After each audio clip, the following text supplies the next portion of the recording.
우리는 수많은 신을 믿으며 살아갑니다. 누군가에게는 그것이 사람일 수도 있고 누군가에게 그것이 돈일 수도 있습니다. 최근 사이비 교주들을 다룬 다큐멘터리 나는 신이다가 큰 화제가 되었습니다. 많은 사람들이 그 다큐멘터리를 시청한 이후에 저렇게 터무니없는 말을 믿는 피해자가 이해되지 않는다는 말을 많이 합니다. 하지만 그들은 2000년 전 죽었다 부활했다는 예수를 믿는 사람들에게, 업보를 믿고 전생과 후생을 이야기하는 사람들에게 이해가 되지 않는다는 의문을 제기하지는 않습니다. 우리는 제3자는 이해할 수 없는 무언가를 믿으면서 살아갑니다. 하지만 우리가 믿는 그 무엇이 보편적인 사회의 규범에 합당해야 하고, 합당하지 않은 것들은 공개적으로 이야기하지 못하는 수치심을 느끼게 하는 사회를 만들어가야 할 것입니다. 사이비 교주들을 보고 분노하는 그 분노의 크기만큼 우리 사회를 사람이 사람답게 살아가는 공간이 아닌 지배와 피지배의 계급 구조로 만들어내는 정치 세력에도 분노해야 할 것입니다. 국민의힘이라는 정치 집단이 사이비 교주보다 더 싫은 저는 열린민주당 대표 김상균입니다. 세상에 가장 믿음직스러운 건 나 자신이다라는 신념을 갖고 계실 것 같은 듬직한 맏형 안원구 전 대구지방국세청장님 나와 계십니다. 예, 반갑습니다. 예, 저는 믿는 게 여러 가지가 있어요. 저도 뭐 기독교인이긴 합니다만 최근에 논란이 되고 있는 어떤 사이비 교주들을 보면서 흔히들 어떻게 저런 걸 믿지라는 얘기를 많이 하는데, 저는 그걸 보면서 좀 감정이입이 됐던 게, 야, 그러는 너희들은 국민의힘을 어떻게 믿고 세상을 살아가니라는 의문이 들었거든요. 예. 국민의힘이 얘기하는 거는 사실은 겉으로 그 악이 드러나진 않지만 사회에 주는 그 어떤 피해나 악행을 보면은 그 사이비 교주보다는 더 클 것 같거든요. 거의 뭐 사이비 교주보다도 더 많은 영향력은 있다고 봐야겠죠. 그렇죠. 사이비 교주들은 뭐 믿는 신도들한테만 가는데, 네.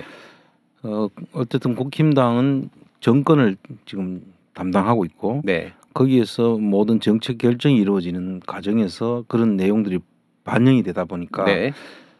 그 미치는 영향력은 훨씬 더 크다. 네. 그 악행의 그 크기가 훨씬 더 커진다. 이렇게 평가할 수 있겠죠. 네. 그럼 청장님은 제가 이제 뭐 인트로에서도 말씀드린 것처럼 무언가를 사람들은 다 믿고 살아가는 것 같아요. 예. 그럼 청장님한테 가장 믿음직스러운 거다라고 하는 건 무엇이 있을까요? 근데 정확하게 찝은 것 같아서 제가 저는 저 자신만을 믿습니다. 아, 그렇습니까? 오직 팩트로 나 자신이 이해하고 있는. 저는 이제 종교가 사실은 뭐 무신론자이기도 하고, 네. 또 달리 말하면은 그 다신론자일 수도 있는데 모든 부분을 다 믿는데 그 중에서 저는 따로 어떤 종교가 없거든요. 네. 그러다 보니까 결국 내 자신을 믿는 네. 그런 쪽에 가깝다. 그래서 약간 뜨끔했어요. 제가 또 이제 이 철학의 깊이가 있지 않습니까? 사람을 보는 이 통찰력.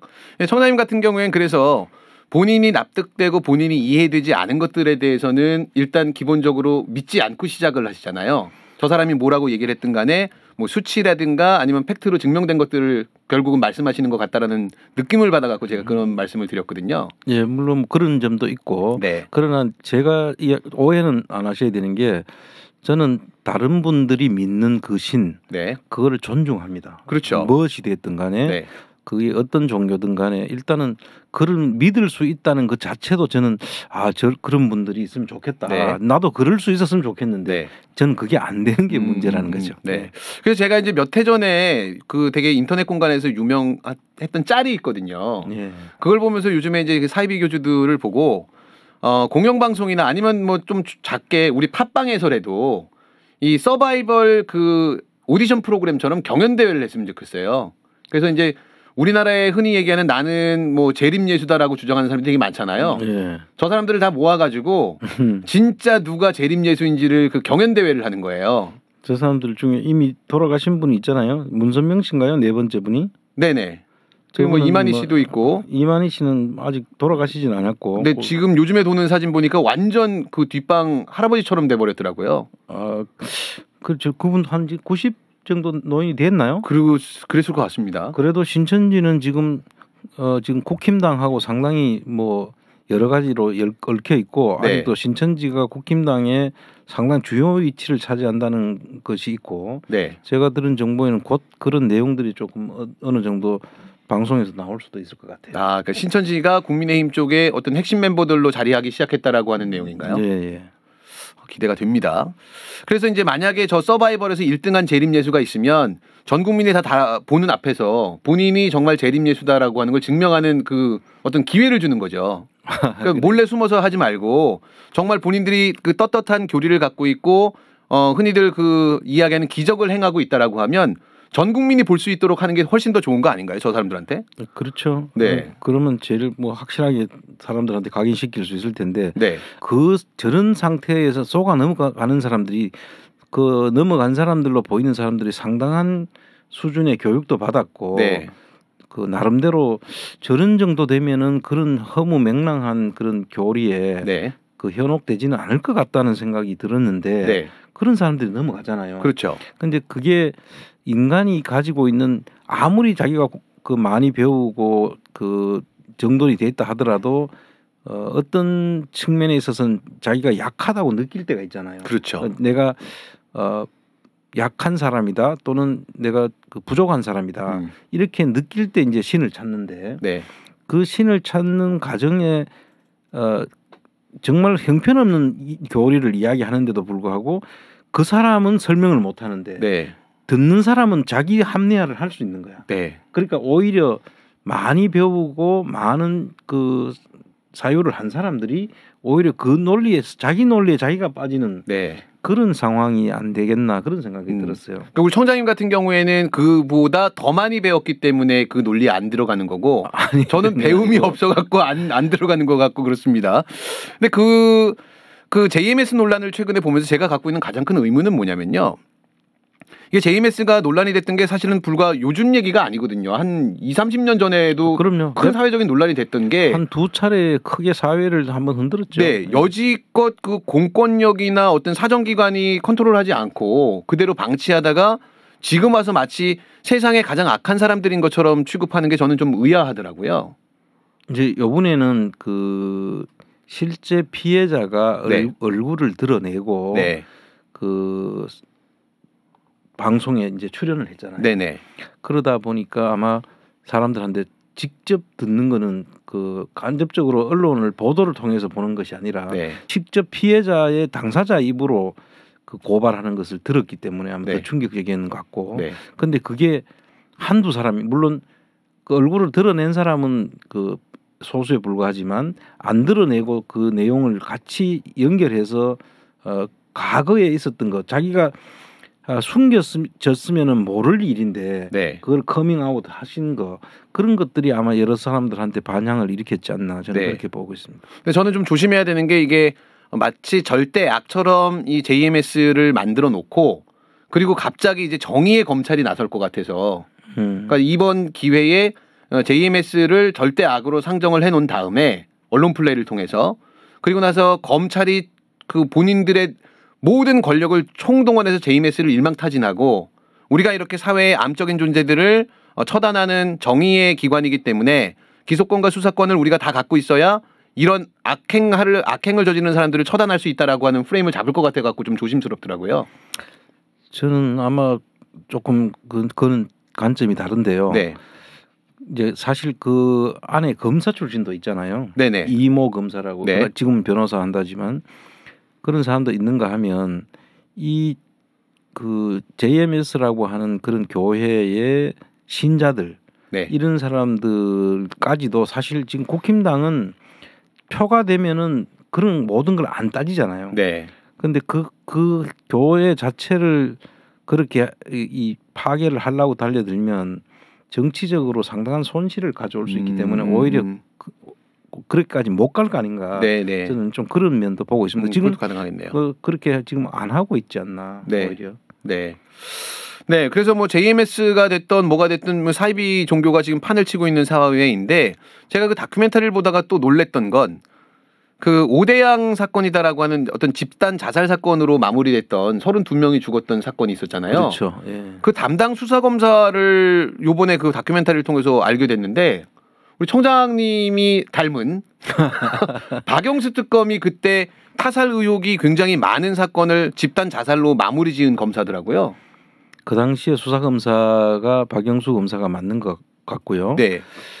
그때 당시에 이제 그 천장에 네. 그 여러 사람이 혼숙을 하는 형태로 네. 있으면서 거의 뭐 상당히 전부 다 그 빼짝 마른 상태로 네. 발견이 됐고 그래서 이게 뭐 자살이냐 타살이냐의 그 의혹이 있었는데 그 당시에 아마 수사 검사가 박영수 검사였는데 그때 당시에 그 자살로 이제 하고 그 죽음들을 금방 그 하장을 해가지고 네. 그 뒤에 부분은 그 조사도 할 수 없도록 했다는 그런 의혹이 그때 있었죠. 네. 그래서 이 그 자체를 그냥 덮어버리는 그 당시가 아마 전두환 정권 때죠. 네, 맞습니다. 예. 전두환 정권 때 아마 그런 일이 있어서 그런 의혹들을 많이 그 당시 제기한 걸로 제가 기억을 합니다. 네.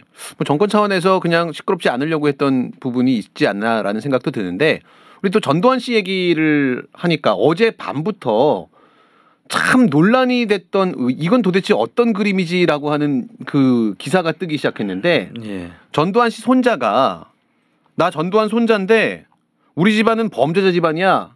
그리고 우리 집은 지금 블랙머니를 검은 돈을 갖고서 떵떵거리면서 잘 살고 있어라고 하면서 본인의 SNS 계정에 동영상을 올렸어요. 네. 아 이게 도대체 그 집안에도 착한 사람이 있다라고 이해를 해야 되는 건지 아니면 이 사람이 혹시 그 검은 돈을 놓고 가족 간의 암투를 벌이는 과정에서 밀려난 건지 저는 좀 이해가 좀 안 되더라고요. 이 전두환 씨는 그 딸이 하나 있고, 네, 그다음에 아들이 하나 있고, 네, 아들 둘이 있죠. 예, 그 중에서 이제 전재국이라는 게 장남이고, 네, 전재용이가 이제 차남으로 네. 알고 있고요. 근데 그 전재용이 그 아버지를 닮아가지고 완전히 머리가 뻗거죠. 예, 완전히 다 이제 그 대머리로 돼 있는데, 그리고 그 결혼을 2번 했죠. 네. 하면서 이 탤런트였던 박상아 씨하고 결혼을 한 걸로. 네, 맞습니다. 지금 현처가 박상아 씨죠. 지금 이 커밍아웃을 한 아들에게는 새엄마가 되는 거고요. 예. 그리고 최초에 했는 데가 아마 그 양봉 그 꿀과 관련된 사업을 했던 그 어디죠 그때 그 회사에 최초에 결혼을 해서 아마 미국의 포도 농원을 가지고 있다 그런 이야기가 있었죠. 네. 근데 그 집에 그때 그 전재용의 둘째 아들의 아들들이 지금 커밍아웃을 한 거죠. 네. 그래서 보면은 저도 이게 지금 좀 너무나 의아한 게 갑자기 네. 자기 집안의 가장 큰 치부이면서 자기 할아버지 이야기를 지금 하고 있는 거잖아요. 네. 그래서 이게 뭘까 하는 생각은 드는데 의심되는 거는 돈 문제일까 하는 생각이 먼저 드네요. 네. 그 이제 커밍아웃한 내용들을 보면 좀 흥미로운 게 그 집에 지하에 스크린 골프장이 있더라고요. 예. 그래서 웬 아줌마가 골프를 치는 영상을 공개를 했는데 이순자 씨더라고요. 보니까 딱 이게 영상을 보면 지금 뒷모습만 보이는데 영상을 보면 턱이 빛나거든요. 그 이 돌리는 과정에서 턱이 보이는데 딱 턱이 이순자 턱이야. 아 근데 저거 사진을 직접 보신 거 동영상이에요? 네, 동영상을 올렸습니다. 그래갖고 이제 저는 스윙을 하는 거를 봤는데 얼굴이 이제 좀 비치는데 그 얼굴이 이순자가 맞더라고요. 아니 그럼 자기 할머니네. 그렇죠. 자기 어머니가 아니고. 네. 그러면서 이제 29만 원, 이제 손자는 25만 원이라고 표현을 했는데 29만 원밖에 없다라고 한 집에서 이렇게 이 호화를 누리면서 사는 게 그 검은 돈이 아니고선 어떻게 설명하냐라는 투에 이제 문제 제기를 한 거거든요. 예. 그 진짜 그 돈 이야기가 나오는 게 그냥 나온 건 아닌 것 같고. 네. 그리고 또 뭐 자기 고모 고모 자식들이 사촌인가요? 그러니까 네네. 사촌의 결혼식도 이야기를 한 거죠. 네. 그 전혜선이라는 그 자기 고모죠. 네. 그 고모는 또 지금 국힘당에 있는 그 원래 그 남편이 그 윤상현 지금 의원인가? 네. 그 의원이 아마 전혜선 씨 원래 남편이었던 걸로 알고 있어요. 그래서 이제 지금 현재 이혼을 했는데 네. 그쪽 자식들이 결혼할 때 아마 그런 일들을 가지고 이야기하는 것 같고 뭐 모든 것이 전부 다 돈과 관련된 무슨 그 가정에서 무슨 가족들 간의 그 흐름이 있는 거 아닌가 하는 생각이 듭니다. 그리고 아마 이제 이 아들을 집안에서 계속 정신병원에 보냈었나 봐요. 그래서 본인은 정신병원에서도 퇴원했고 멀쩡하게 사회생활을 하고 있는데 아마 내가 이 주장을 하고 난 다음에 내가 정신병자다라고 하는 주장을 할 거다라는 이제 언급을 했거든요. 근데 바로 전재용 씨가 아들이 너무 많이 아프다. 이런 식으로 또 인터뷰를 했더라고요. 근데 사진을 보니까 멀쩡하게 생겼던데요. 그러니까 훈남이에요, 훈남. 굉장히 또 본인 얼굴까지 공개하고 그리고 본인들 지인들이 마약한다라고 하는 내용까지도 공개를 했거든요. 아, 그래요? 누구누구가 마약도 하고 성범죄도 일으키고 있다. 뭐 기타 등등의 좀 한 건 한 건 자체가 되게 충격적인 내용들인데 그 충격적인 내용에 비해서는 기사의 양은 사실은 되게 미미한 것 같고 아마 이게 그냥 하나의 해프닝 정도로 소비돼 버리지 않을까라는 걱정이 좀 들더라고요. 예. 뭐 여하튼 뭐 밝혀지지는 않을 것 같고 큰 기대는 하지 않는데 그래도 우리가 끝까지 잊지 말고 이 사람들의 죄가 공소시효가 지났고 사람이 죽었을지라도 잊지 말고 이야기를 해야 지금 최근에 5.18에 광주가 뭐 북한군이 개입됐다라고 하는 이야기 말도 안 되는 얘기들이 또 다시 올라오고 있잖아요, 계속. 아, 그것도 진실하에 위원장이 지금 그런 소리를 하고 있다는 게 좀 충격적이죠. 네. 거기다 뭐 정강훈이 또 그 예배하는 데 가서 네. 김재원 수석 최고가 가서 그 최고위원이 가가지고 한다는 소리가 그 나도 헌법에 5.18 정신을 넣는 거는 반대다. 네. 그리고 뭐 정치할 때는 뭐 선거 때가 되면은 조상모범도 판다 뭐 이런 얘기를 했죠. 정말 참 천박하기 짝이 없고 네. 있을 수 없는 망발들을 저렇게 해대는 국힘당은 정말 이 지구상에서 사라졌으면 좋겠습니다. 근데 이제 그 또 정광훈 씨 얘기를 하니까 정광훈 씨가 처음에 이제 속해 있던 그 교단 총회가 백석총회라는 데거든요. 예. 근데 결국은 이제 2019년인가 그때 좀 정광훈이 사회적으로 논란이 되면서 백석총회에서 정광훈을 쫓아냈거든요. 예. 근데 지금 이 청년의 아버지 전재용 씨, 전재용 씨는 합법적으로 본인이 신분 세탁을 하기 위해서 목사가 되려고 한다라고 아들이 지금 폭로를 했는데 예. 그 전재용 씨가 지금 목사가 되려고 하는 데가 백석총회예요. 아, 그래요? 정광훈 출신의 그 총회에 백석대학교에 지금 등록해갖고 목사가 되는 과정을 밟고 있다라고 얘기하더라고요. 그래서 합법적으로 미국으로 가고 미국에 가서 시민권자가 되려고 좀 노력하고 있다라는 내용까지도 같이 나왔습니다.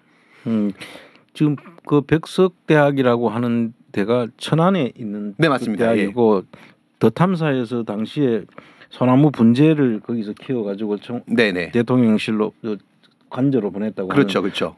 그 대학이죠. 네. 그 교단이 이제 백석 맞습니다. 백석총회. 총회. 예. 예.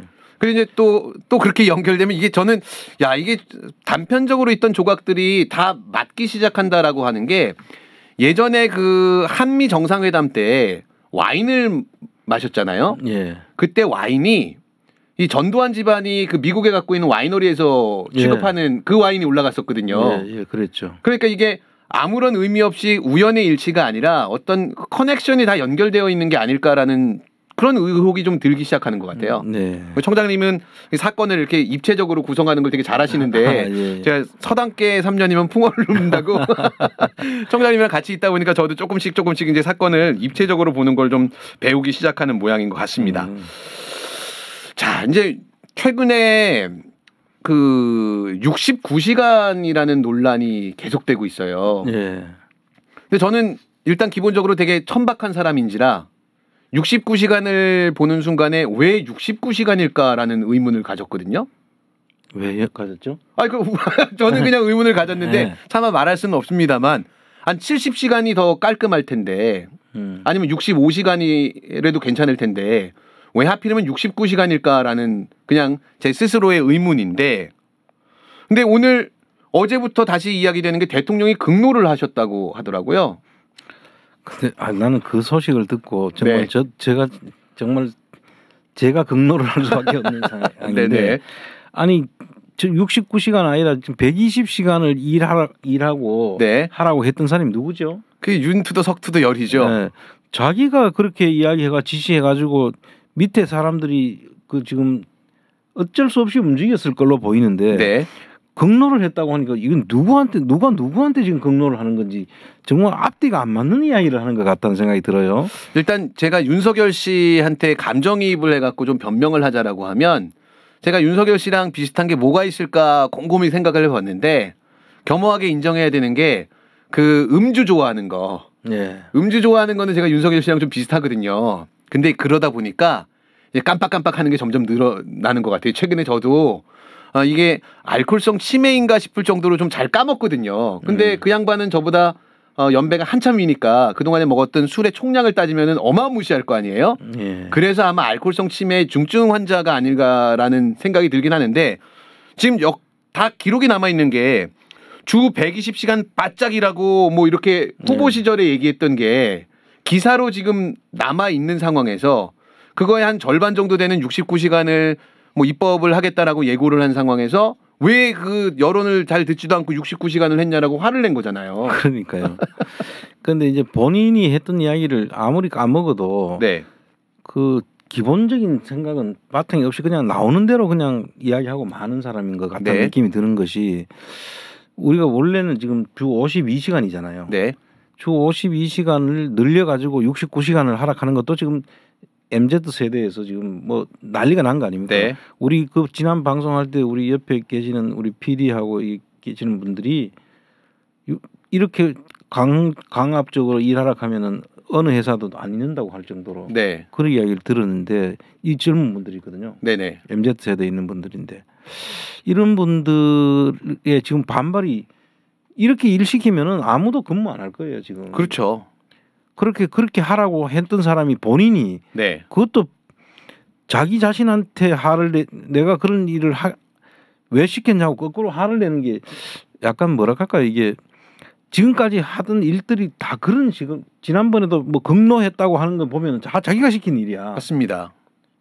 본인이 본인을 부정하는 상황인데 근데 제가 이제 언론에서는 지적을 하지 않는데 근본적인 질문을 해야 되는 부분은 지금 이제 대통령이 어쨌든 극노를 했는데 여론을 잘 수렴하지 않았다라고 하는 부분에서 이제 극노를 하고 있는 거거든요. 예. 근데 이게 순서가 좀 바뀌었다라는 생각이 저는 드는데 우리 총장님 같은 경우에는 청와대에서 두 정부를 경험을 하셨으니까 예. 어떤 정책이나 정부 입법 발의를 예고할 때 여론을 먼저 수렴하고 또 뭐 공청회를 해갖고 찬반의 모든 이야기를 듣고 그 다음에 최상의 어떤 콘텐츠다라고 하는 걸 갖고서 정책으로 만들어야 되는 게 순서 아닌가요?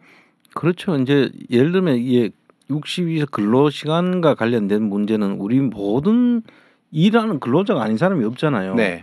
그런 사람들한테 다 영향을 주는 거고 이 해당 부서는 이제 노동부가 될 텐데 이 노동부 쪽에서 이런 거를 검토를 하고 전문가들의 의견을 수렴하고 해서 결과적으로 이렇게 하는 것이 좋겠다라고 이제 올리는 건데 네. 지금 이 윤석열 정부가 하는 것을 지금 자세히 보면은 윤석열이가 아무 생각 없이 그냥 죽게 놓고 네. 그거를 밑에서 수습하는 네. 그런 과정들을 전부 다 갖고 있는 것 같거든요. 네. 지난번에 그 교육부 네. 그 5세 취약. 취약 그것도 윤석열 쪽에서 나왔다는 말이 있잖아요. 네네. 그러다 교육부 장관만 그거 덮어쓰고 지금 그때 사표를 내는 네. 그런 케이스인데 이것도 아마 그런 식으로 간락하는 거 아닌지 결국은 사실은 밑에서 이 수렴을 하고 모든 결과의 그 장단점 이런 것들을 검토를 해서 올리고 대통령 말 한마디로 그게 결정이 돼서 시행되는 게 그게 일반적인 정책 결정 과정이거든요. 네. 근데 지금 하는 걸 보면 반대인 것 같아. 무조건 그 아무 생각 없이 그냥 던져놓고 네. 그거를 수습하는 게 그 각 부처고 그리고 잘못했다는 그런 평가가 있으면은 내가 언제 그랬냐는 식으로. 네. 정말 이거는 뭐라 해야 되나 이게 무슨 완전히 이거 진짜 참 유체 이탈도 뭐 이런 유체 이탈이 없는 유체 거죠. 이탈이라고 하기에는 조금 그냥 유체 이탈이라고 하면은 그냥 나무 이야기 하듯이 한다는데 이거는 완전 자기가 했던 이야기를 자기 스스로 극노하고 네. 누구한테 극노하는 거예요? 자기한테 안 하고. 그러니까요. 자아분열이라고 우리 또 MZ 세대 PD님이 네. 이렇게 메시지를 주셨습니다. 좋은 그죠? 지적이네요. 자아분열. 근데 이제 그 우리 보수는 흔히 이제 국격이다라고 얘기하면서 해외에서 우리나라를 어떻게 바라보는지에 대해서 굉장히 좀 많이 신경을 쓰는 편이잖아요. 예. 근데 드디어 69시간을 해외 언론들이 받기 시작했더라고요. 당연히 받을 수밖에 없죠. 네네네. 69시간이라는 게 이게 말도 안 되는. 근데 사실 전에 120시간 할 때 그때 받았어야 되는데 네. 지금 69시간에 받는 거는 그거는 너무 터무니없는 거기 때문에 그건 잠도 자지 말고 일하라는 네. 거 아닙니까? 그거는 120시간이 공약 비슷하게 나왔을 때 해외에서는 그랬을 것 같아요. 뭐 저런 애가 되겠나. 굳이 우리가 이걸 뉴스 가치도 없는 걸 뭐 다룰 필요가 있을까라고 생각했는데 이제 대통령이 돼버렸으니까 그리고 실제 입법 추진을 하고 있는 분위기는 그러면 이제 왜 외국에서도 그럴 수 있잖아요. 어떤 멀쩡한 나라가 이렇게 69시간을 일하고 있는데 왜 우리는 이렇게 게을르게 일을 안 하냐라고 하는 어떤 비교 대상이 생길 수 있으니까 좀 주목하고 있는 게 아닐까라는 생각이 들거든요. 예. 근데 이제 또 이런 얘기들을 하는 그 노동자 계급들도 있는데 52시간을 일해서는 도저히 먹고 살 수가 없다. 예. 그러니까 법으로 52시간을 제한을 하니까 나는 더 일하고 싶은데 일을 할 수 없어갖고 수입이 너무 줄어들어서 살기 힘들다라는 얘기를 하시는 분들이 있어요. 예. 근데 그러면 임금을 올려달라 그래야 되는 거 아닌가요? 더 많이 일을 하게 해달라는 게 아니라? 그렇죠. 이제 그 임금은 안 올려줄 걸로 보니까 근데 지금 52시간에서 62시간 이야기가 나오는 거는 임금의 문제 또 뭐 그런 게 아니라 네. 아마 이게 기업주들의 민원인 것 같아요. 네. 이게 이제 노동자 관점에서 보는 것이 아니고 네. 이 모든 그 관점을 이 노동자 사람 중심으로 사람이 이 중요하다 이게 아니라 기업가들이 기업 성과 실적 이런 것을 위해서 노동자가 죽든 살든 말든 간에 어쨌든 그 일을 해내기 위해서 가장 좋은 거는 노동자들 일을 많이 시키는 것이다. 네. 그게 아마 윤석열 씨한테는 그게 상당히 그 어필이 되는 것 같고 네. 그 민원에 지금 충실하고 있다. 저는 네. 그래 이해를 하거든요. 네. 이게 노동자들의 관점에서 조금이라도 생각하면은 절대 나올 수 없는 이야기죠. 이게 네. 네. 그 노동자들이 정말 뭐 그 적게 일해 가지고 돈이 적게 나온다 이런 거에 생각을 해서 그 이야기하는 건 난 절대 아니라고 생각해요. 그렇죠. 그 되게 아이러니한 게 우리나라 그 산재보험법 시행령 34조에 과로사의 기준이 주 64시간 근무라고 돼 있거든요. 근데 정부가 69시간을 일하라는 얘기는 정말 말 그대로 일하다 죽어라라는 얘기가 되는 거잖아요. 과로사 직전까지 가는 69시간이니까 그 과로사를 하라는 얘기가 되는 거죠. 64시간이 과로사 기준이니까 정부가 법적으로 69시간을 일하라고 얘기하는 거는 지금 현재 있는 과로사를 방지하고자 하는 그 법이랑도 충돌되고 있는 상황인 것 같아요. 예. 과로사 기준이 64시간이라면 이 시간인가요? 64시간? 64시간이요. 예. 64시간이면 69시간 일하면 다 과로사로 갈 수 있다는 이야기예요. 그렇죠. 그러니까 이게 노동자들의 그 과로사 기준을 그렇게 돼 있다는 것만 알아도 절대 할 수 없는 이야기를 그냥 한 거 아닙니까? 네. 그러니까 이게 자기 혼자 머릿속에서 69시간 이야기가 나오진 않았을 거고 네. 기업 그렇죠. 주들이 이거를 요구를 했을 가능성이 높다고 저는 보는 네네. 거예요. 그래서 그 직장인들 같은 경우에는 뭐 지금 정부에서 얘기하는 거는 야 몰아서 일하고 몰아서 쉬어라. 근데 이 사람들 지금 이 법안을 추진하려고 하는 사람들은 직장 생활을 해보지 않은 사람들이 대부분이잖아요. 그렇죠. 실제 직장에서 법적으로 보호되고 있는 연차를 쓰려고 해도 뭐 이제 직장 상사가 연차 쓰려고 그랬더니 그럼 안마 좀 해봐 뭐 이랬다라고 하는 갑질 그 어떤 그 보고들도 있거든요. 현실을 전혀 모르고 있으니까 야 몰아서 일하고 몰아서 쉬고 이렇게 얘기를 하는데 현실에서 직장인들은 정말 그렇게 쓸 수가 없을 거예요 아마. 근데 또 그나마 여기서 긍정적인 거를 한번 좀 평가해 보자라고 하면 저는 좀 놀란 것 중에 하나가 그래도 윤석열 정부도 여론 눈치를 본다라고 하는 또 반증은 되는 것 같아요. 여론 눈치를 본다고 하는 건 이제 그것도 이런 것 같아요. 그 여론도 지금 현재 여론 눈치를 보는 건 맞는데 네. 지금 이야기하는 거는 MZ 세대의 여론 눈치만 본다라고 저는 좀 더 좁혀서 이야기하고 싶은 게 네네. 지금 윤석열 정부가 이 전체 지금 다른데 쪽에 그 저거는 공약할 틈이 없다고 봐요. 네. 다만 MZ 세대들이 지금 그 이준석을 중심으로 하는 국힘당 지지자들이 네. MZ 세대잖아요. 네네. 그런데 그 MZ 세대 이준석이 지금 이 정부에서 빠져나간다면은 네. 그 윤석열을 지금 지지하던 MZ 세대에 대한 그 안 좋은 그런 그 여론이 형성될 가능성이 가장 높으니까 네. 그 부분을 지금 커버하기 위해서 네. MZ 세대가 뭐 하는 이야기는 지금 들어주는 느낌이 있거든요. 네. 뭐 지금 이 비단 이것만 아니라 다른 쪽에서도 MZ 세대가 주장하는 거는 지금 들어주는 그런 모양을 보이고 있어요. 그래서 저는 이 그 MZ 세대에 대한 초점을 맞추고 모든 것을 지금 이야기하고 있다. 네. 그 약간 단순하게 지금 약간 단순 무식한 것 같아요. 근데 그렇다고 해서 MZ 세대가 돌아올 수 있는 건 아닌 것 같은데. 네. 그 나라는 망해가고 있지만 그래도 정치적으로는 진보 진영에서 조금은 좋아할 수도 있는 상황으로 가는 건지는 잘 모르겠습니다. 왜냐하면 뭐 MZ 세대 같은 경우에는 진보 진영이 사실은 그 동안에 등한시하면서 놓쳐버린 어떤 계층들이기 때문에 최근에 이제 여론조사를 보니까 69시간 노동 시간 연장과 관련돼 갖고 그러니까 20대에서 찬성률이 10%가 나왔어요. 근데 전체적으로 다 낮은데 60, 70대에서는 좀 찬성 여론이 높게 나왔거든요. 예. 그러니까 이제 MZ 세대에서 하는 얘기가 니들은 일도 안 하면서 뭐 여기다 찬성을 왜 하냐고.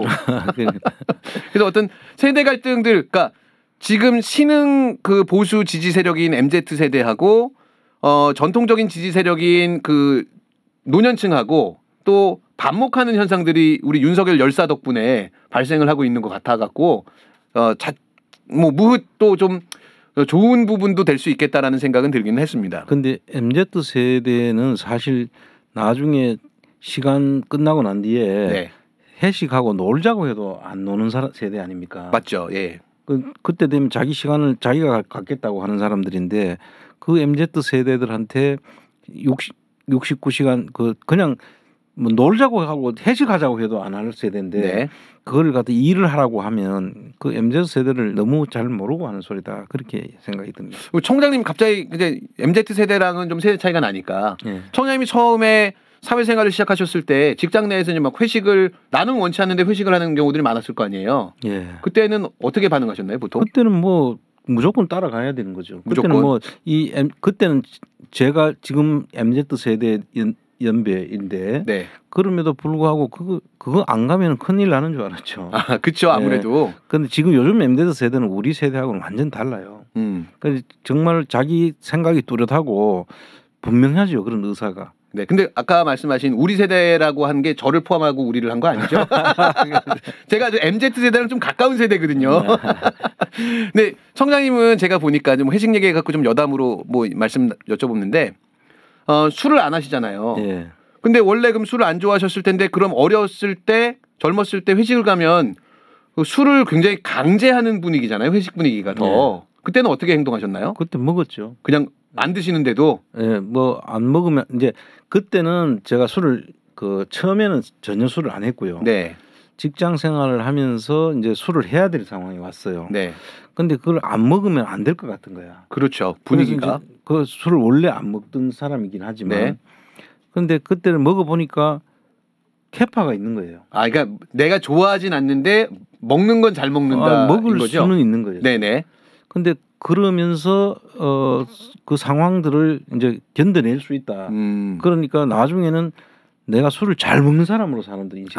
취하지도 않고 주는 대로 다 먹으니까. 좋아하지는 않는데 네. 먹었는데 견뎌내니까. 네네. 그래서 나중에 어떤 사람도 저를 아는 두 부류가 있어요. 네. 한 사람은 술을 엄청 잘 먹는 사람으로 알고 네. 있고, 한 사람은 입에도 안 되는 사람으로 알고 있는 두 부류가 그렇겠네요. 있다. 그러니까 뭐 강요하는 분위기에서는 다 받아 먹고 예. 그냥 편하게 만나는 분위기에서는 술을 안 먹으니까. 지금도 술을 일체 안 먹잖아요. 네네. 그런데 만약에 술을 먹자고 무슨 시합을 한다든지 네. 술 먹어야 되는 꼭히 먹어야 될 때는 상대방을 제압을 할 정도로 마시죠. 예를 들면 윤석열이 먹자 그래갖고 나랑 술을 한 잔 먹자 그러면서 이제 다이다이를 하자 그러면 버틸 캐파는 된다. 제압을 할 정도는.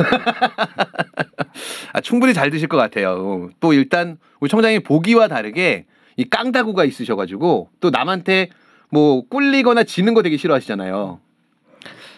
뭐 그렇게 하고 넘어갑시다. 알겠습니다. 네. 그러니까 술 먹는 얘기를 하니까 이제 자연스럽게 이어지는 게 먹는 얘기로 좀 갈게요. 오므라이스가 최근에 가장 그 뜨거운 음식으로 지금 급부상을 하고 있거든요. 예. 청장님 오므라이스 좋아하시나요? 저는 참고로 오므라이스를 싫어합니다. 오므라이스라고 하는 게 서양에 있는 오믈렛하고 예. 그다음에 라이스라고 쌀이라고 하는 영어 라이스를 일본 애들이 합쳐갖고 오므라이스를 만든 거잖아요. 예. 그러니까 어떤 의미에서는 우리보다 서양 문물에 더 먼저 받아들인 일본의 근대화의 상징이다라고도 볼 수 있을 거는 같은데, 근데 지금 대통령이 정상회담을 하고 나서 만찬을 하고 오므라이스를 먹는다는 그런 종류의 음식을 먹는다는 얘기를 청와대에 계셨으니까 해외 사례나 국내 사례에서 혹시 들어본 적 있으세요? 들어본 적도 없고 네. 아무 그런 이야기가 나온 적도 없는 것 같아요. 네. 그 오므라이스라는 게 우리말로 하면은 비빔밥 위에다가 계란 하나, 볶음밥을 계란으로 덮은 거 정도 되겠죠. 그 볶음밥에다가 계란, 그러니까 뭐 우리 정통적으로 네. 하면 비빔밥 위에다가 계란 하나 이게 그렇죠. 프라이 하나 해 올린 것 같은 네. 거 아닙니까? 이거는 서민들이 먹는 것 중에 뭐 서민적인 음식이라고 일부러 그렇게 하려고 했는지는 모르겠는데 네. 그 외색풍이 상당히 풍겨지고 네. 일단은 좀 천박한 음식이라는 느낌이 들지 않나요? 그렇죠. 그러니까 그러니까 일반 대중들이 먹는 거니까 자발적으로 우리나라 대통령이 예전에 오바마 대통령이 베트남 가서 쌀국수 먹었던 것처럼 그냥 서민들과 소통하고자 해갖고 먹는 거면은 상징적으로 괜찮은 음식이지만 만찬으로 먹기에는 참 그 어떤 굴욕적인 음식이 될 수도 있죠. 상당히 그런 의미가 있는 것을 일본이 골라서 했다는 그런 이야기가 지금 돌잖아요. 네. 그 오므라이스 만드는 그 오므라이스만 하는 게 아니고 네. 돈가스도 같이 네, 맞습니다. 하는 그 식당이라고 하더라고요. 네. 근데 그 식당이 만들어진 시점이 네. 1895년? 1895년 맞습니다. 예. 1895년도에 만들어졌다고 하면 그때가 이제 을미사변이잖아요. 그 을미년인데 네. 우리 명성왕후가 일본의 그 깡패들 네. 한테 시해당한 그 해. 네, 맞습니다. 그 완전히 굴욕적인 그런 거를 의미하는 해기도 하고, 그때 일본의 입장에서는 일본이 좀 우리보다 이제 개화를 빨리 하는 바람에 네. 그 근대화가 이루어졌다고 저는 보는 건데 네. 그때 들어온 서양 음식의 일본화가 된 것이 지금 돈가스라는 그런 이야기가 있는 거죠. 네, 네, 맞습니다. 그래서 이거를 우리한테 보여주기 위해서 이제 한다는 이야기를 하는데, 그러나 그 시기와 우리나라의 그런 을미사변에 있는 해에 선정된 것을 오버랩을 시키면은 제가 만약에 대통령 같으면 저는 네. 그 자리에 안 가겠어요. 그렇죠. 굳이 많은 좋은 음식을 놔두고 네. 아니 일본 문화에 맞는, 일본은 그 일본 나름대로의 전통 음식이 있잖아요. 네. 그런 좋은 음식이 있는데 왜 해필이면 그런 음식점에 가서 굳이 갈 이유가 뭐 만찬을 하고 간다면서요. 그러니까 저도 다음으로 제가 여쭤보려고 했었는데 혹시 만찬을 2차까지 간다는 얘기를 들어보신 적 있으신가요? 그래서 저는 진짜 이해가 안 되는 게 네. 아마 거기 가면 그 술 마시는 장소도 되는가요, 그게? 그렇진 않은 걸 뭐 간단한 그 반주는 뭐 팔 수도 있을 것 같은데. 그 해필이면 왜 거기를 갔냐고요. 그러니까 이걸 오므라이스를 좋아한다고 윤석열 대통령이 얘기를 했대요. 그래서 기시다 측에서 오므라이스를 좋아하면 오므라이스의 원조인 거기를 데려가겠다라고 하면서 이게 마치 어마어마한 그 접대다라는 식으로 지금 일본에서 포장을 하거든요. 근데 제가 이제 의문을 갖는 건 일본 애들이 약간 좀 일배 같은 게 있어요. 외교하는 사람들이. 네. 그러니까 일베 애들이 남들은 아무것도 모르는데 지들끼리 무슨 상징물 같은 거를 만들어 놓고 킥킥거리고 지들끼리만 좋아하잖아요. 네. 근데 일본 애들이 지금 그 외교 과정에서 했던 것들을 보면 예를 들면 뭐 의자를 서로 높이가 다른 걸 예전에 이제 뭐 홍준표가 일본에 갔을 때 아베를 만났는데 아베는 조금 높은 좀 멋진 의자에 앉고 홍준표는 낮은 의자에 앉혀가지고 뭐 외교적으로 뭐 결례를 했다 무시를 했다 이런 이야기들이 많이 나왔었는데 그것처럼 어떤 상징성을 담아두려고 했던 것 같아요. 그럴 가능성이 충분히 있는 네. 애들이죠, 일본 애들은. 근데 지금 방금 전에 이제 청장님이 을미사변이 일어났던 1895년에 생겨난 그 때다라고 하는 이야기가 지금 많이 나왔는데 제가 오늘 조선일보를 보다가 조선일보는 되게 좀 이 식당을 가는 걸 극찬식으로 옹호를 했어요. 근데 기사 중간에 보니까 지금 우리나라에서 거의 뭐 대중음식으로 먹고 있는 돈가스. 예. 돈가스가 지금 이 식당에서 처음으로 만들어낸 음식이라고 하더라고요. 근데 그 처음 그 메뉴가 개발된 시기가 1905년이랍니다. 아, 그건 또 1905년은 우리가 을사조약을 을사늑약이죠. 늑약을 맺은 해죠. 예. 그럼 이제 의미를 좀 연결해 보면 당시 일본에서 만든 음식이 지금 대한민국의 대중화가 되어 있는 음식으로 너네가 누구나 다 먹고 다 좋아하는 음식인데 그게 우리한테서 온 거야. 근데 그 해에 동일하게 뭐가 있었냐면 을사늑약을 맺었었지 않냐. 그래서 지금 너네가 뭐 세계 12의 경제대국이니 7이니 8이니 하고 있는 건 다 우리가 너네 식민지를 삼아서 근대화를 시켜줬기 때문에 지금의 부와 명예들을 누리고 있는 거다라고 하는 어떤 상징성을 담아둔 거다라는 느낌이 들더라고요. 저는. 그런 의미도 상당히 있겠네요. 네. 그 일본 애들은 그냥 하는 게 없다고요. 사실. 네네네. 이게 이제 우리나라 같으면은 일본 사람이 왔을 때 일본의 그 어떤 그 문제점을 우리가 노출시킬 수 있는 네. 그런 데다가 우리가 가려고 생각 자체를 안 하잖아요. 우리나라는. 그런데 어쨌든 손님으로 가는데 그 국빈으로 가잖아요. 네. 그러면은 거기에 맞는 의전과 이런 걸 해야 되지. 네. 아니 오므라이스 좋아한다고 하더라도 그럼 오므라이스 집에 가서 먹으면 되지. 네. 그럼 뭐 오므라이스가 되게 어려운 것도 아닌데. 그걸 한다고 일부러 그 오므라이스 그 만드는 그 128년 된 노점에다가 그 가서 한다는 것 자체가 저로서는 그 받아들이기가 상당히 어려울 그렇죠. 것 같아요. 그러니까 여러 가지 의미들이 얘기가 나오고 있는데 오늘 좀 3시간 전에 추미애 장관은 또 다른 상징을 이야기를 하셨더라고요. 예. 추미애 장관이 페북에 올리신 글을 조금 제가 소개를 해드리겠습니다. 역사적 맥락을 모르면 돈가스 당합니다. 돈가스가 넘어가시겠습니까? 쭉 이렇게 말씀을 하신 다음에 가메이도 고노하시 다리에서 갓 30살 가량의 조선인 부인의 성기에 죽장이 꽂힌 채 참살당한 시체를 보았다. 그녀는 임산부였다. 차마 똑바로 쳐다볼 수가 없어 얼른 돌아왔다. 이것은 1923년 관동 대지진 때 일본 시민이 목격한 것입니다. 저 비극이 목격된 곳이 렌가테이 돈가스 식당에서 불과 20여 분 거리에 있습니다. 저것뿐만 아니라 일본 수도 한복판에서 우리 동포에 대한 일본인의 대학살 만행이 수천 명의 희생을 불러왔습니다. 그러나 일본국은 이를 철저하게 은폐해왔고 추도사마저 중단했습니다. 쭉 그러면서 올해가 하필 관동대지진 100주년이 되는 이 시기에 도쿄 한복판에서 돈가스 당하시는 한국 대통령을 역사는 어떻게 기록할까요? 돈가스가 목에 걸리지 않으시겠습니까? 라는 글을 남기셨거든요. 이것도 또 다른 상징이 있는 것 같아요. 아, 그럼요. 관동대지진이라는 걸 우리 이제 젊은 분들은 잘 모르는데 저도 사실은 뭐 그 역사에서 본 거지만 관동에서 이제 지진이 일어났잖아요. 네.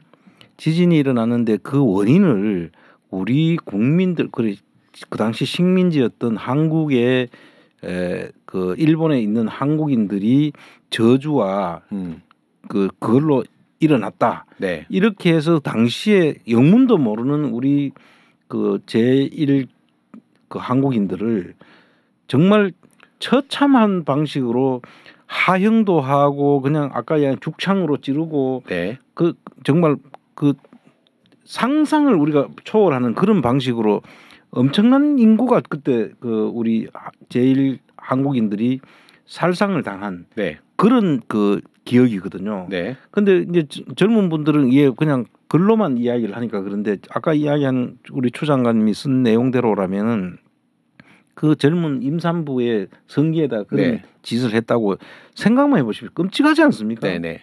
그런 일들을 거기서 불과 20분 정도 네. 거리에 떨어져 있다면은 적어도 먼저 그 생각부터 먼저 해야 되는 거죠. 네. 그런 그 내용을 몰랐다 치더라도 돈가스를 먹고 그 위치 그 관동 대지진이 있었던 지역에 간다고 하면 이게 일본 놈들은 그런 것들을 다 미리 염두에 두고 그 자리로 데리고 간 거 아닌가 하는 생각이 네. 드는 거예요. 그런데 이제 우리 지금 정말 얼치기 대통령 윤석열 씨가 그 요미우리랑 인터뷰를 한 내용이 일부 공개가 됐거든요, 오늘. 예. 근데 일본은 선진국답게 되게 아름답다. 그리고 일본 국민들은 정직하다. 이런 인터뷰를 하면서 이제 강제징용 문제가 재점화될 수도 있지 않느냐 이후에 그랬더니 걱정하지 않는다. 그 부분에 대해서는 걱정하지 않는다라는 인터뷰를 한 게 공개가 됐어요. 이게 지금 흔히 말하는 이 뭐 나라 팔아먹는 거다 제2의 이완용이다라고 이야기를 하는 게 정말 이거는 그냥 좀 억측이 아니라 돌아가는 판을 보면은 지금 모든 것들을 나라에다가 그 일본에다 다 넘겨줄 판으로 가는 것 같거든요.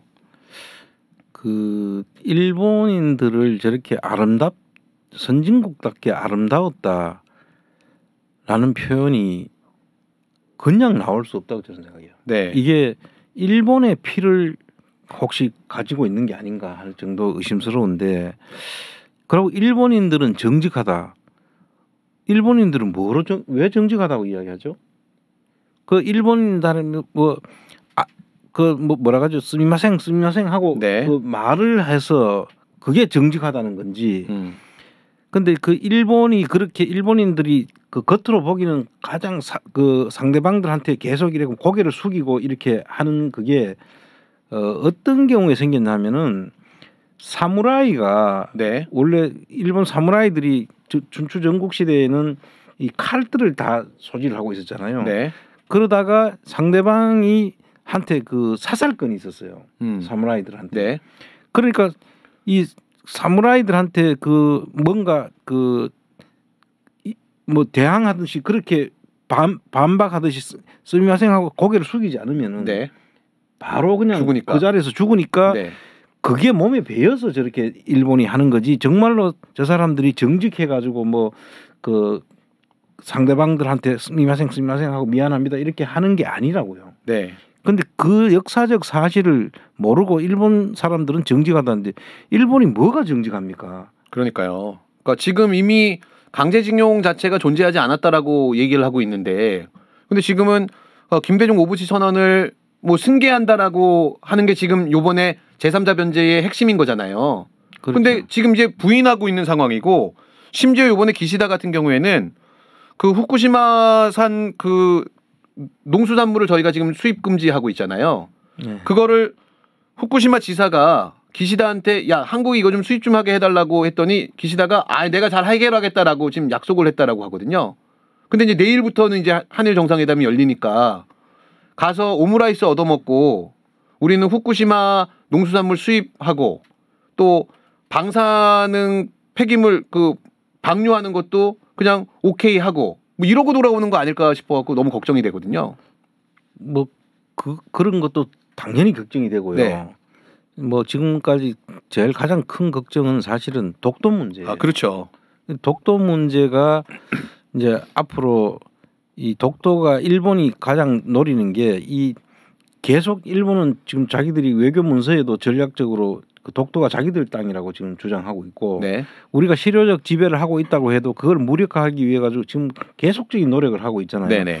그래서 지금 이 우리나라에서는 이때 독도 문제만큼은 여야가 없었어요. 네, 그렇죠. 여야 구분 없이 무조건 독도에 대한 거는 하나로 그 목소리가 나왔는데, 지금 윤석열 정부가 하는 걸 보니까 저는 뭐 그 후쿠시마 그 방류 문제도 그렇고 이 일본하고 지금 우리가 저 쟁점이 돼 있는 것도 다 마찬 문제인데 가장 큰 걱정이 사실은 독도 문제예요. 네. 독도를 얘네들은 그 우리를 식민지로 해가 있을 때 러일 전쟁이 일어났잖아요. 네. 그 러일 전쟁이 일어났을 때 독도가 해군 자기들의 그 통제 본부처럼 돼 있었던 곳이에요. 네네. 그래서 그것을 자기들의 전승 러일 전쟁의 전승 그 기념 지기 때문에 네. 이거를 자기들로 하려고 하는 노력들이 계속되고, 결국 우리 그 독도에 작년에 우리가 그 예산을 만들어 놨던 그 접안하는 시설, 네네. 그걸 예산으로 만들어 놨다는 거 아닙니까? 네네. 그 예산을 만들어 놔서 접안 시설을 해서 우리 그 독도를 보러 가는 우리 사람들이 자주 가고 해야 네. 거기에 지금 경찰 병력이 나가가지고 네. 수비를 하고 있잖아요. 그런데 그 사람들한테 좀 외롭지 않게 가서 우리 많은 사람들이 좀 갈 수 있도록 접안 시설을 해놔야지 배가 네네. 접안이 그렇죠. 되거든요. 그런데 그거를 불용 시설로 아예 예산을 쓰질 않았다는 거야. 네. 그러면 앞으로도 그걸 저반을 안 시킨다는 이야기는 일본은 그런 거 하지 말라고 지금 하고 있는 거예요. 그 일본이 원하는 걸 들어주는 거 아닌가. 네. 지금 그렇게 의심하고 있어서 이게 진짜 큰일이다. 그렇죠. 근데 이 독도라는 게 단순히 그 정말 돌섬이 아닌 거거든요. 네. 그 독도를 기점으로 해서 이 우리 그 동쪽으로는 가장 우리나라 땅에 가장 먼 곳이니까 네. 거기서부터 이제 영해를 측정을 하게 되는 영해 네, 문제가 그렇죠. 나오는 네. 거거든요. 그 만약에 그게 없어진다면 그래서 네. 한때 그 독도를 폭파하자는 이야기가 있었잖아요. 그렇죠. 그 김종 PD가 김종 그랬었죠. PD가 그래. 네.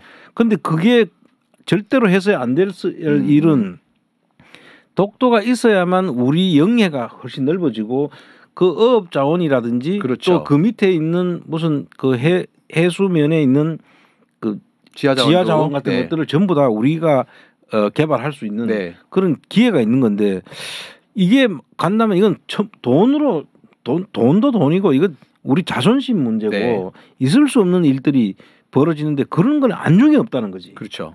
심지어 중국 같은 경우에는 그래서 콘크리트로 섬을 만든다 그러더라고요.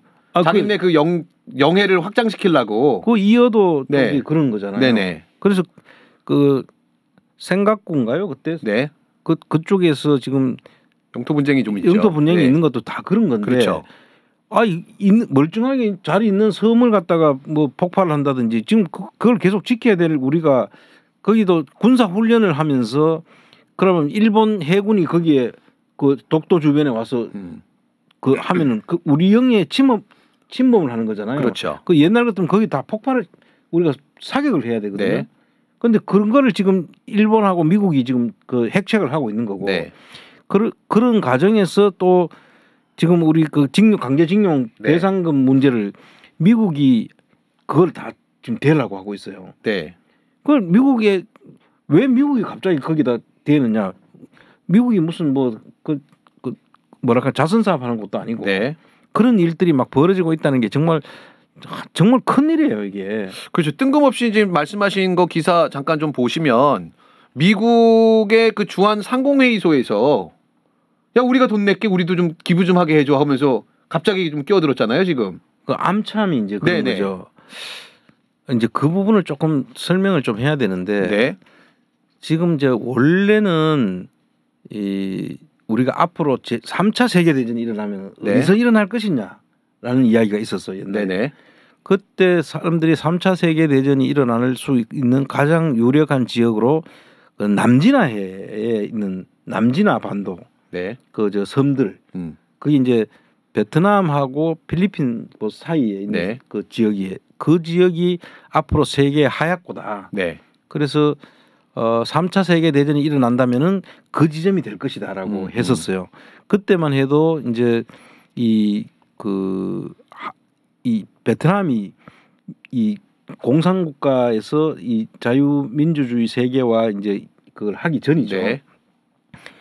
그러고 있었는데 인도하고 이제 그 인태 전략이라고 해가지고 인도 태평양 그 연안 국가를 해서 일본하고 그 한국하고 대만하고 그 인도하고 이렇게 엮어서 베트남 물론 앞바다니까 그 남진아를 통해서 그 인도까지 연결하면은 중국 봉쇄 전략으로는 완벽한 거예요. 네네네. 그런데 중국이 지금 최근에 지금 중국에 엄청나게 이제 강하게 치고 나오잖아요. 네.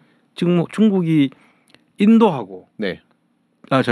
사우디하고 지금 그 이란하고를 화해시켜 버렸죠. 화해시키고 그 중국에 데리고 와가 둘이 손을 잡았어요. 네네네. 그 이야기는 뭐냐면은 중동에 그 미국이 가지고 있던 패권을 중국한테 뺏겼다는 이야기나 마찬가지입니다. 그렇죠. 그러면 그 뺏겼다는 의미는 뭐냐면은 지금 석유를 결제하는 수단이 전부 달러잖아요. 네. 근데 이제 위안화로 결제할 수 있다는 문제가 된 거예요. 심지어 이미 시작했다고 얘기하더라고요. 위안화가 이제 지금 했고 중국의 그 위안화를 기축 통화화로 만들려는 전략이거든요. 네.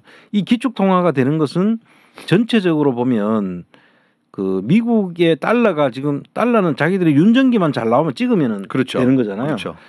그런 그 인쇄만 잘 되면은 되는 돈이 되는 네. 이런 나라의 지위를 이제 중국이 갖게 되는 네. 그런 상황이 올 수도 있는 거죠. 그래서 그 입장에서 볼 때 미국은 중국의 그 모든 것을 막아야 되는 네. 전략인데 그래서 인태 전략을 썼어요. 네. 근데 세계적으로 인구가 제일 큰 데가 인도거든. 네. 근데 인도가 지금 어떤 상황이냐면 인도는 모든 부분들을 인도는 지금 중국하고 가까이 옆에 붙어 있는 나라잖아요. 네.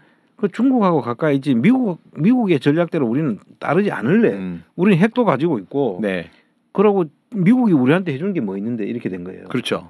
그래서 인도가 지금 중국하고 가까워지면서 지금 미국 입장에서는 되게 불안해진 거야. 그래서 쿼드의 핵심이 인도였는데 네. 인도가 이제 이탈하면서 쿼드 얘기도 좀 줄어들게 되고 그렇죠. 쿼드에다가 이제 우리 또 아시아에 있는 약간 좀 빙다리 핫바지 같은 윤석열을 이제 끼워넣으려고 하고 있는 그 그림을 움직이고 있는 거잖아요. 그렇죠. 일본하고 이제 미국 그래서 일본은 미국 입장에서는 되게 중요한 나라가 네. 되어버렸고 그 중요한 일본을 붙들기 위해 가지고 일본이 하작하는 대로 다 들어줘야 되는 거예요. 네. 그래서 한국을 미일의 중심에 두고 한국을 거기 끼워 넣어 가지고 우리는 그 시쳇말로 한국 일본의 꼬붕이 되는 거야. 미국 일본에. 미국 예, 일본에. 예. 그렇죠. 미국 일본이 꼬붕을 만들려고 하는 네네. 전략에 거기에 지금 우리가 스스로 끼어 들어간 거예요. 그렇죠. 아 진짜 너무 어이가 저처럼 잘 모르는 사람들도 흔히들 알고 있는 게 일본이 지금 경제가 굉장히 오랫동안 침체기가 있었잖아요.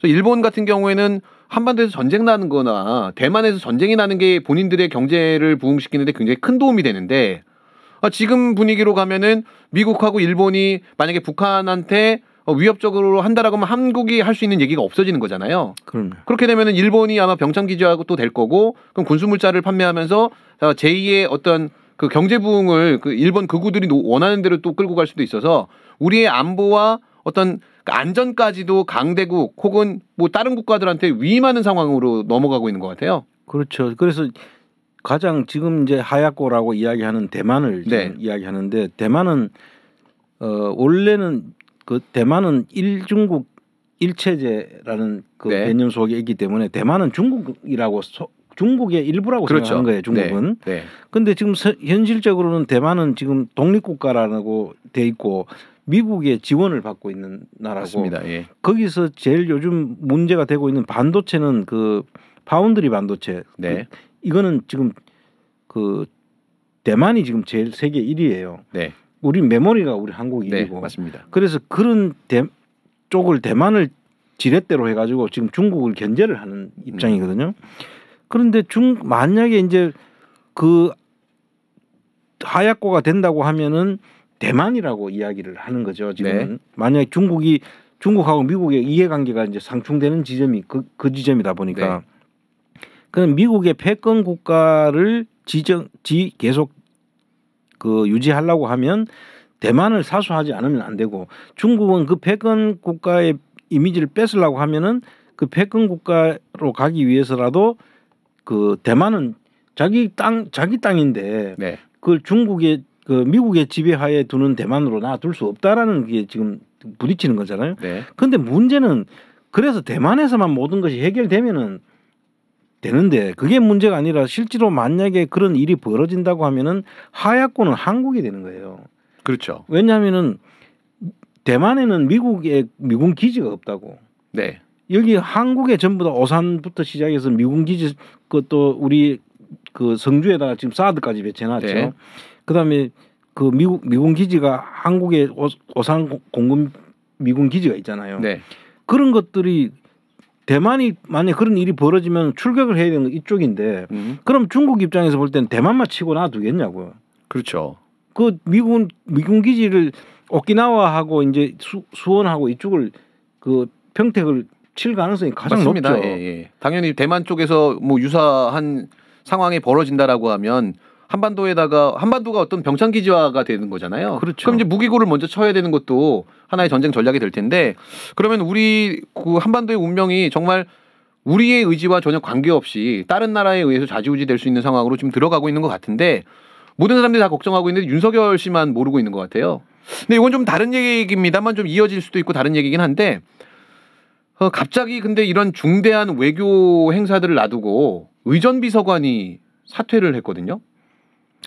그래 그 의전 비서관이 상당히 베테랑 의전 비서관으로 알고 있어요. 네네. 그리고 그만두고 나갔다가 SK 부사장까지 하다가 다시 이번에 윤석열 정부에 이제 맞습니다. 원래 그 윤석열 라인을 탄 거라기보다는 외교 전문가였던 게 맞죠. 외교부 그렇죠. 출신. 예. 근데 지금 제가 만약에 의전 비서관이라고 생각하면은 네. 아마 이게가 힘들 거예요. 이게 외교 관례도 안 맞고 네. 모든 게 지금 외교 문제만 생기면은 거의 참사 수준이잖아요. 지금. 그렇죠, 그렇죠. 외국에 나갔다고 하면은 전부 다 그 지금 욕을 먹는데 그거를 의전 비서관으로 있는 사람이 모든 책임을 통감할 수밖에 없는 상황이잖아요. 네. 그 무슨 일을 벌일지 모르는 상황에서 그 무슨 영화를 볼 거라고 의전 비서관에서 네. 거기에 더 오래 있고 싶지 않겠죠. 아 실제 그럼 정말 자진 사퇴가 맞을 수도 있겠네요. 저는 그렇게 생각을 해요. 아 근데 이제 또 한간에 이제 그 평가에 의하면 비서관과 행정관의 대립이 좀 있었다라고 하더라고요. 그러니까 의전 비서관하고 의전 행정관의 대립이 있었는데 의전 행정관이 김건희 씨 사람으로 평가가 돼요. 예. 그래서 아마 비서관이 있는데 이건 제 소설입니다. 비서관은 정통 그 외교관 출신이고 외교부 출신이고 그다음에 행정관은 어찌됐든 간에 김건희 라인인데 이 그동안에 그 비서관이 정통 외교 실무를 가지고서 뭔가를 하려고 했는데 행정관이 계속 그 김건희 라인 쪽에 메시지를 갖고서 딴지를 걸고 그리고 사고가 나면 비서관 본인이 계속 비판받고 욕먹으니까 내 이럴 거면은 더러워서 안 한다라고 그만뒀을 수도 있을 것 같네요. 아 지금 그 진단이 저는 더 맞다고 보는데요. 네. 지금 우리가 뭐 눈으로 다 목도했잖아요. 1년 네. 동안. 네.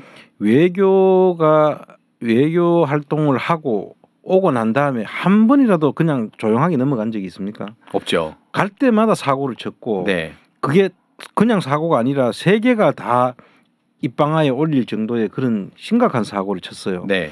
그런데 그 사고를 고 나면은 대통령도 욕을 먹지만 그 실무 뒷받침을 한 비서관은 당연히 그 사람의 평가로 남을 수밖에 없는 거죠. 네. 그런 사람들 입장에서 보면은 이거를 계속 그대로 그냥 있다? 네. 그러면 자기가 모든 걸 다 덮었어야 되는데 그 밑에 행정관이 어떻게 했든 간에 그 책임은 비서관이 먼저 지는 그렇죠. 거잖아요. 그러고 이제 그 다음에 그렇게 하지 말라고 여러 번 했을 수 있겠죠. 그런데 그 청와대라는 조직은 여러분들이 청와대는 마치 그 계층 조직이기 때문에 네. 위에서 지시하면은 밑에 일사불란하게 내려가는 줄 알지만은 청와대 조직에 비서실장이 있고 수석이 있고 그다음 비서관이 있고 행정관이 있고 이렇게 이제 네. 계층이 나눠지는데 여러분들 생각할 때는 수석이 지시하면 비서관이 따르고 비서관이 지시하면 행정관이 따르고 네. 이렇게 할 줄 알죠. 네. 천만의 말씀이에요. 행정관도 대통령하고 가깝거나 실세하고 가까우면은 그 사람이 우선이에요. 왕행정관이 있는 거네요. 그러니까 이름만 행정관이지 네. 사실상은 그 행정관이 모든 걸 다 하는 거예요. 그렇죠. 그러니까 지금 비서관이 공석이 됐는데 행정관 대행 체제로 당분간은 간다라고 얘기하는 게 실제 행정관이 그동안에 실무를 했었고 실세랑 가깝다라고 하는 게 설득력은 좀 있는 것 같아요. 제가 볼 때는 네. 그 이야기가 저는 그 느낌이 팍 오는 게 네. 이게 이제 일반 공무원 조직이면은 상하 관계가 분명해요. 네. 이게 그런데 청와대라는 데는 영원하게 가는 조직이 아니잖아요. 5년만 하고 뭐 몇 년을 할 때 몇 달을 하든지 하고 그만두는 조직이라고. 네. 그러면 임시적으로 만들어진 그 임시 조직이라고 보는 것이 맞는 거거든요. 그런데 예를 들어서 대통령하고 영부인하고 예를 들어서 가까운 사람이 행정관으로 있어요. 네. 지시는 다 그 사람들의 지시를 받고 직접 오는데 중간에 있는 비서관은 정통 관료야. 네. 그리고 그동안에 과거에 이런 사례들이 있었다고 이야기를 했을 거라고. 그러면 그게 외교적으로 관례에 맞는 것이다라고 주장을 했는데 행정관 입장에서 그 행정관이 위에서 지시하는데 나는 그게 뭐가 중요해? 그렇지. 나의 그 오야가 돋보이게 하는 게 더 중요하죠. 중요한 거지. 네.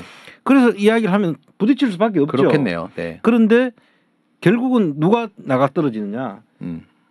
그 정통 관료로 그 늘공이라고 보통 네. 표현하는 사람들이 나가 떨어지는 거예요. 네. 우리 저 김일범 비서관인데 그래도 김일범 비서관님은 부인이 좋은 분이니까 부인한테 위로 받으면 되겠죠. 부인이 그 탤런트 박선영 씨가 그 의전 비서관 부인이거든요. 그 집에서 부인하고 뭐 당분간 재밌게 지내시면 되지 않을까?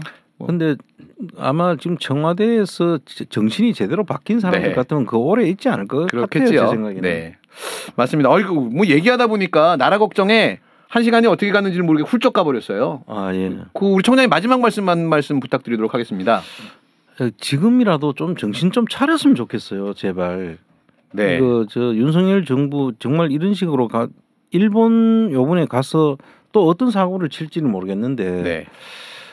이제는 좀 제발 좀 그 늘공들 이야기하는 것도 좀 귀담아 들었으면 좋겠어요. 제발 좀 부탁합니다. 네.